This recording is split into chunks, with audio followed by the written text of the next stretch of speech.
Well, you've got a very compelling story of becoming a transgender person at some stage in your life, and then ultimately realizing that it was not fulfilling, and realizing that it was not the way that was satisfying the concerns that you had that led you on that journey, and you transitioned back. I think a lot of people would be really fascinated by the ins and outs and of that and what happened. It's not a story you hear every day, certainly not a story you hear through the mainstream media.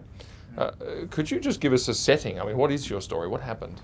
Yeah, well, I started 73 years ago on my journey, because I'm currently 77 years old, so I started it Would never have guessed. Well, I've had a lot of work. And so I was 4 years old when, in 1944, when I was first started cross-dressing. And what I found out as a child, you know, at that time they didn't know what gender dysphoria was or transgenderism in 1944. It was just a boy who was curious. Had the term transgender even been coined in 1944? No, not until nearly 10 years later before it was coined. So your experience is quite pioneering in that sense. Oh, it was. Your I early was days. one of the very early ones. And so, you know, it's based on a feeling. You feel like you have these feelings, and then you become attracted to the clothing. And so my grandmother made me a purple chiffon dress that she dressed me in, and she affirmed me. You know, this is what you're supposed to do, affirm them and help them and so forth. Well, that affirming actually is what begins the process of gender dysphoria. That's how you begin making people feel that it's going to be a good track for them to take.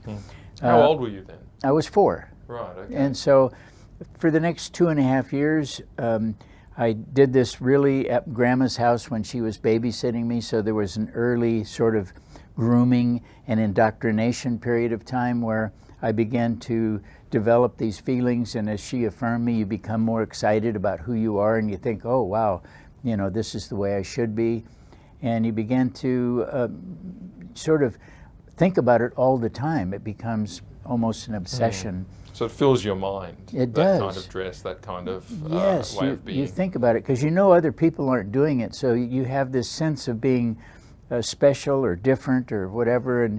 And so again, without any context of having the words that we have today or the media, the social media to look on, I was all doing this all on my own. And it wasn't until Christine Jorgensen was announced as the first transgender person in 1955, which would have been about 11 years after I started cross-dressing, that came out as a transgender person. And I thought, oh, I guess, you know, I'm not the only one that is possible. And so you discovered that news story, essentially. I discovered the news and story. And then realized this person's just like me. Yes, and so I thought, wow, okay, there's something to this. So you begin to buy into this, and you begin to feel, okay. So you start looking at it, and as time went on, you begin to see more news stories and more discussion. And by the time I was in my late teens, I hadn't really told anybody that I was doing this. I was doing this all in secret. And so it wasn't appropriate or proper to discuss it with anybody, so you kept it to yourself. But it didn't mean that it went away. It was like you had these feelings every day, every hour of every day. And so as time went on, I was attracted to women. So I had a girlfriend, and I was not homosexual like most of the people that I work with who are transgender, who live the transgender, quote, transgender life, are not homosexual. The vast majority of them, I would say 95 to 97% of the people I work with, have never engaged in homosexual behavior, but they do have this feeling that they're sort of what we call trapped in the wrong body, which is but their sexual attractions don't change. Right. So there might be a man who thinks they are a woman, but they're still attracted to women themselves. Absolutely. Okay. So struggling with this identity that I had, or cross-gender feelings, by the time I was in my early 20s, I got married. I became a very successful associate design engineer on the Apollo space missions. Were you living as if you were a woman at this stage? Prior to getting married, Right. Yeah, there was times when I was doing it sort of back and forth. Okay. But it wasn't surgical or anything. It was just No, cross-dressing. I did and go being- to a specialist who wrote the original Harry Benjamin International Standards of Care. His name was Paul Walker in San Francisco. That Harry Benjamin International Standards of Care morphed into what we call WPATH today. So Paul Walker actually became the author of what we're dealing with today as the standards. He was the expert, the world expert was my doctor. I was affluent enough at the time to be able to meet with him. He diagnosed me with, at those days it was gender identity disorder, but he knew gender dysphoria was going to be coming down the line, and he said, you actually have gender dysphoria. He was able to articulate at that time that both things were in place, gender dysphoria, and he said, what the proper treatment for this is hormone therapy and gender reassignment surgery, but you need to continue to see me and work through this for a couple of years. We'll discuss this and then set a time to have your reassignment surgery. Well, I was married and had 2 children and had a career. And so during that 2-year period, the feelings didn't go away. I kept seeing him from time to time, and he told me that that was going to be the proper treatment for me. So by April of 1983, I had been divorced from my wife because now I was on this path of hormone therapy and gender reassignment surgery. In April of '83, I underwent surgery, became Laura Jensen, female, and promptly lost my career that I had at the time. At that time, I had a great career with American Honda Motor Company. I was one of the top executives for the company, national operations manager. And so I lost my career. My marriage was on the rocks. And so I was beginning to, I was living now full-time with the gender reassignment surgery. I was Laura. And eventually, I went to work for the federal government at FDIC. I went to work also at the Postal Service as Laura. So I was living the life. I lived as Laura, female, in San Francisco for about 8 years. I had this thirst, though, to find out, how do people get to this point? You know, was there something deeper going on? There was a sense of this great curiosity that I had. And so I went... As to how you got to the point of wanting to be a woman and becoming a woman. Yeah, that okay. What was lying behind all of that? Yeah, you know, even though I was feeling it and I would say successful because I was employed, I wasn't down on my luck, or you'd have it, you know, but I was fine. But I was still curious, so I went and studied psychology at UC Santa Cruz, and psychology and addictions, and I kept wondering, is this an addiction? Is it a disorder? No one really talked much about it. It was sort of new, you know, in the early 80s. It hadn't really reached a full-fledged movement like it is today.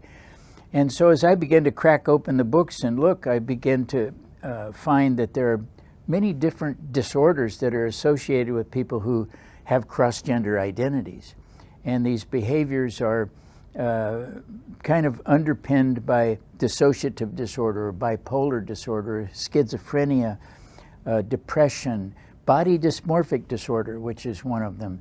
And okay, so there's a whole class, essentially, of yes. these disorders that disassociates people's minds from their bodies. And then what occurred to me when I began to look at these books, and then remembering the times that I'd spent with Dr. Walker, who had approved me, I realized that he had never mentioned any of these things. Right. And I thought, well, that was kind of odd. And they were more mainstream in those days, I'm sure. Yes. Yeah. And so I thought, well, how come I'm cracking open the books and he's not discussing these things with me? He's not exploring, you know, do I have a dissociative disorder? Do I have body dysmorphic disorder? Was I sexually abused? Which I was.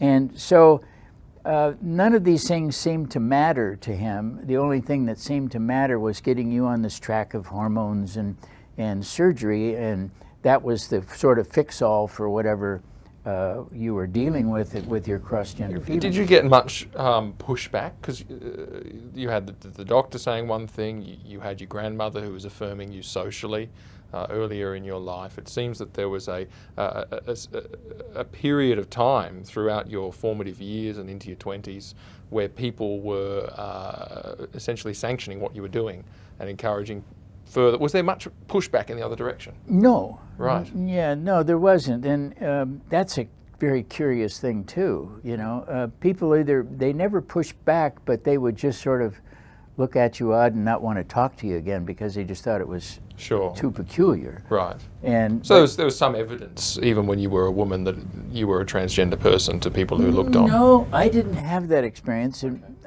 I was fortunate in that way that I passed well. Okay. But you know, I was aware of who I was. You know, that I was feeling like a female, but underneath it all, I still had this curiosity. Yes. How did I get there? What is really under this? And you're discovering now that there's a difference between what you were Yes. told and what the mainstream literature was saying. And that's something that's sort of taboo. You're really not supposed to dig in and look at how this really evolved. You're just supposed to embrace where you are and love where you are. So that was a little out of context for me to dig in and go, well, I don't know, maybe there's something down here that's driving this.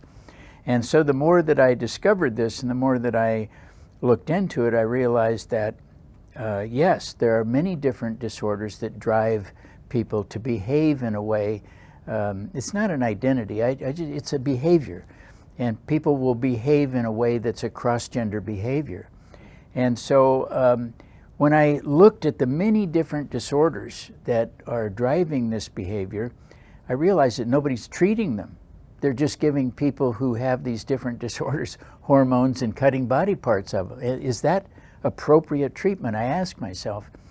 And so as I now have evolved into where we are today, and after living through this, and at the end of 8 years of living that way, I decided that it was time for me to detransition back and begin to look deeper into the behaviors and what was going on with this, and begin the study that I'm in today. And so today I work with people who are all detransitioners, everybody who has regret, who wish they hadn't done it, and the term that they use when they contact me is that it's the biggest mistake they've ever made in their life.